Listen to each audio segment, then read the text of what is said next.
All right, we're going to start off with a song. Feel free to sing with me. You know the song.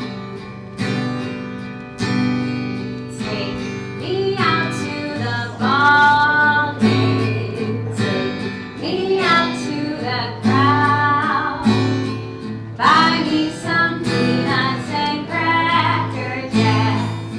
I don't care if I ever get back, for it's root for the if they don't win, it's a shame, for it's 1, 2, 3 strikes, you're out at the old ball game. Thank you for singing along. Take Me Out to the Ball Game is a song most of us know pretty well. And I thought it was timely considering it's June and baseball season is well underway. Well, this song actually takes me back to last year when I was at a baseball game with my family. We were at a Cubs game. It was actually a beautiful day and we were enjoying the weather. And when it came time to sing Take Me Out to the Ball Game, we all stood and we started to sing along. And as we did this, I looked out at the crowd and I noticed how many people were swaying side to side when they sang this song. As a music therapist, I wasn't particularly surprised to see this, but I love pointing out fun facts about music to my family. So after the song was over, I turned to my brother and I said, "Hey, don't you think it's interesting that most people sway side to side when they sing this song?" And he looked at me and he said, "No, they're swaying because they're drunk." And I said, "Okay, maybe there's something to that." But did you know that there's actually a neurological explanation for the reason why people move that way to this particular song? Well, he wasn't very interested in my neurological explanation, so he just went back on to enjoying the game.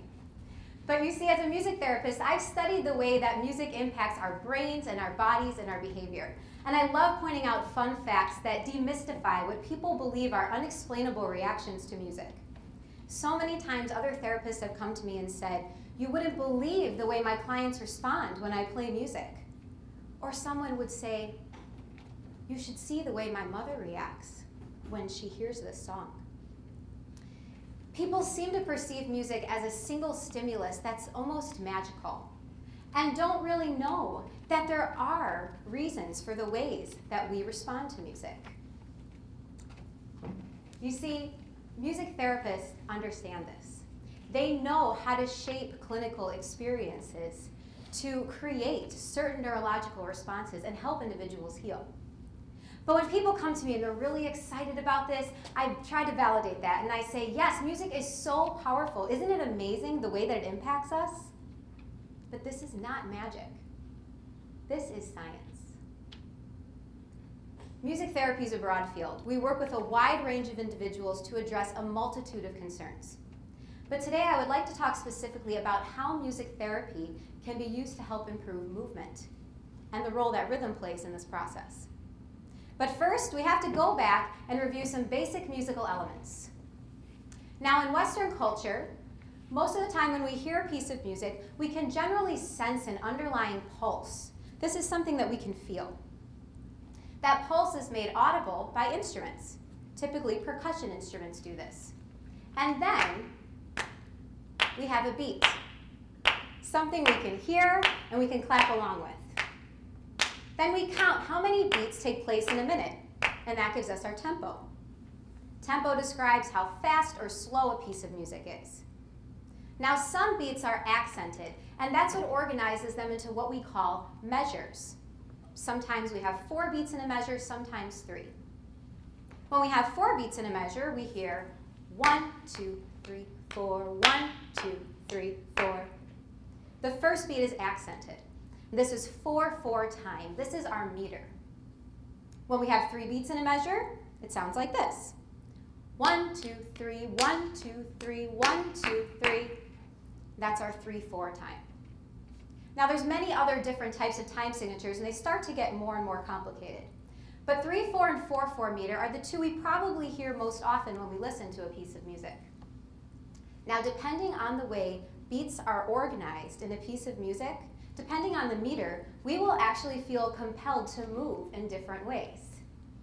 Think about the song Piano Man by Billy Joel. Sing us a song, you're the piano man. Sing us a song tonight.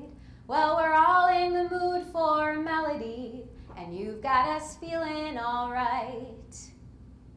Now, I was a wedding singer for a number of years, and the band that I performed with provided the entertainment at wedding receptions. No matter where we performed, no matter the age of the bride and groom, and no matter the culture that they represented, whenever we played this song, people always responded the same way. They put their arms around each other and they swayed side to side. Piano Man has a 3/4 feel to it. 1, 2, 3, 1, 2, 3, 1, 2, 3, 1, 2, 3. It's actually in 6/8 time, but 6/8 time has that 3/4 feeling. And 3/4 is our sway meter. Take Me Out to the Ball Game is in 3/4. But why do we move that way to this song? Well, consider the fact that our movements are naturally rhythmic. Think about the way that we walk. We have a steady beat when we walk, and there's actually a rhythm you can hear, especially when you wear heels, right? Bum, bum, bum, bum, bum, bum, bum. Some of our movements are accented, just like beats are accented in music. Some of them are bigger and they take more force than the other movements. In walking, you hear almost a 2/4 time signature in the 1, 2, 1, 2, 1, 2. So when music is organized in a particular way and beats are accented, we feel compelled to move in a way that matches that same organization. Let's sing another song. This land is your land, this land is my land, from California to the New York Island. I don't really want to sway to this song, but I might want to march to it or clap my hands.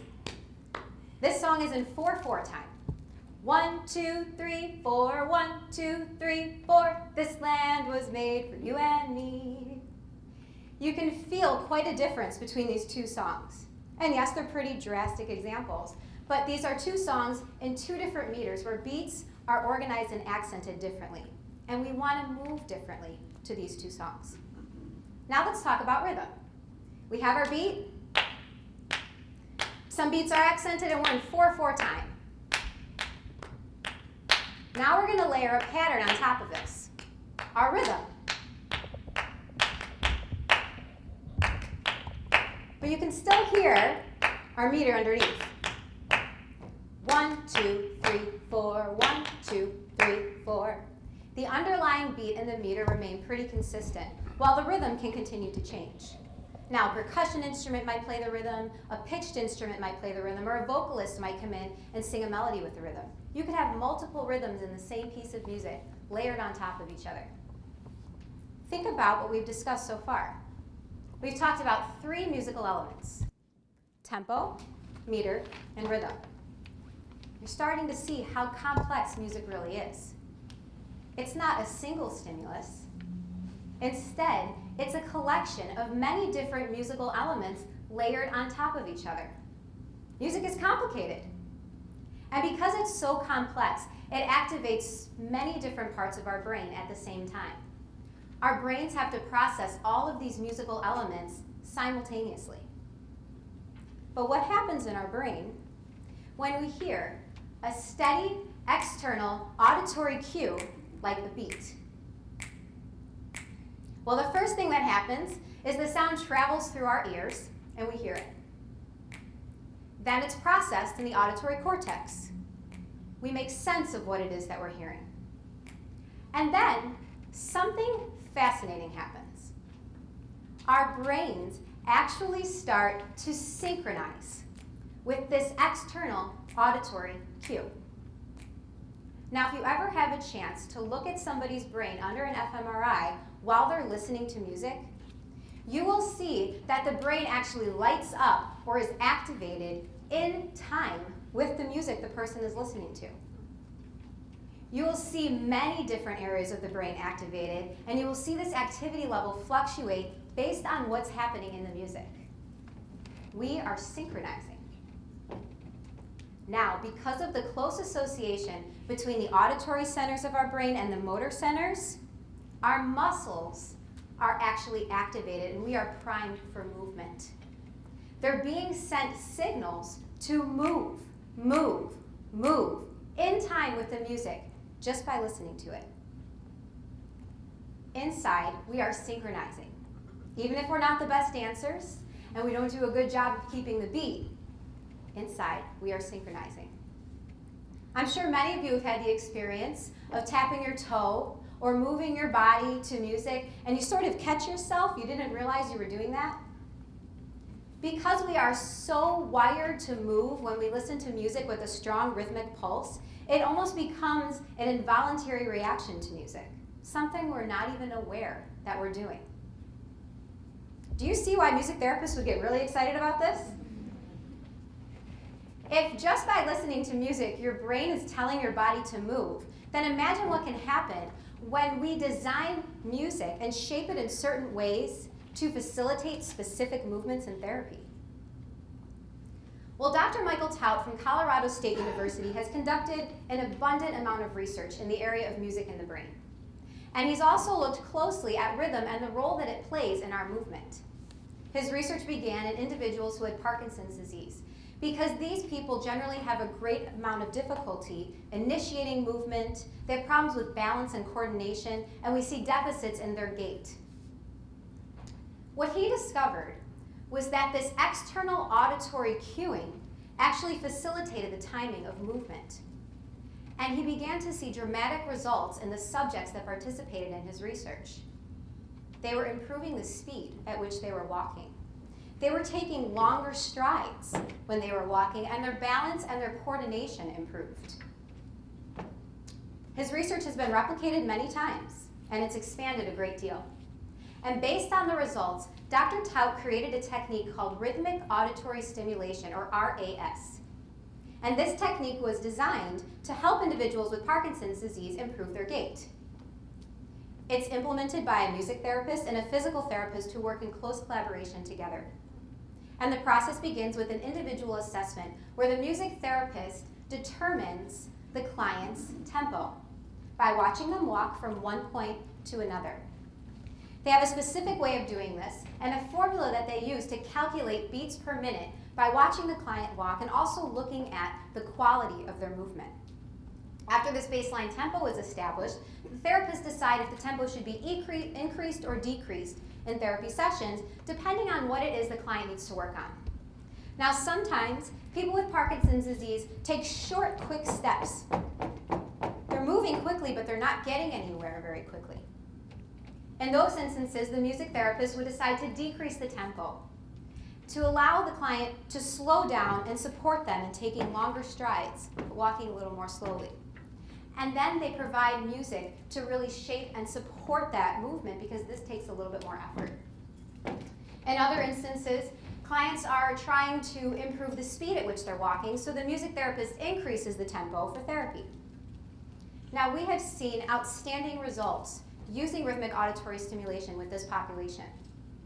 But now we use this technique with a wide range of individuals who have different types of motor concerns.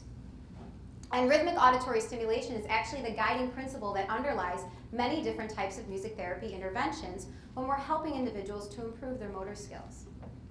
But the research with Parkinson's disease has shown that RAS can actually yield results that sustain themselves for up until 1 month after treatment is over. This is pretty significant when we're talking about Parkinson's, because this disease is progressive in nature. So what this means is that the brain is actually making changes in the way that it operates during the music therapy session. And those changes are sustaining themselves so that the brain is learning to function in a new way, even outside of the musical environment. But how does this work? How does rhythm actually help us to improve our movement? Well, researchers are still looking very closely at this question. They want to know exactly what's happening neurologically during this process. One theory is that this external auditory cueing actually activates compensatory neural networks in the brain. And these networks take on the job of facilitating movement. This is essentially the principle of neuroplasticity. Healthy areas of the brain are recruited to take over the functions of those areas that are no longer working efficiently. But RAS is not the only technique in music therapy that can help facilitate neuroplasticity.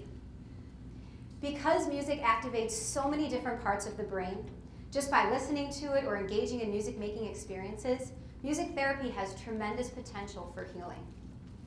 The intentional use of music by a trained clinician, a board-certified music therapist, can have outstanding results.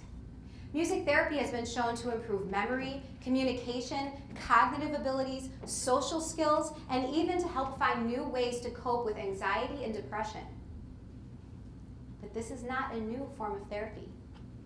Music therapy has been an established profession since the 1950s. But we as humans, we've been using music to heal for centuries. Many people have found music to be therapeutic to themselves in some way, whether it's helping them to relax or energizing them for a strenuous workout. Music moves us, both physically and emotionally.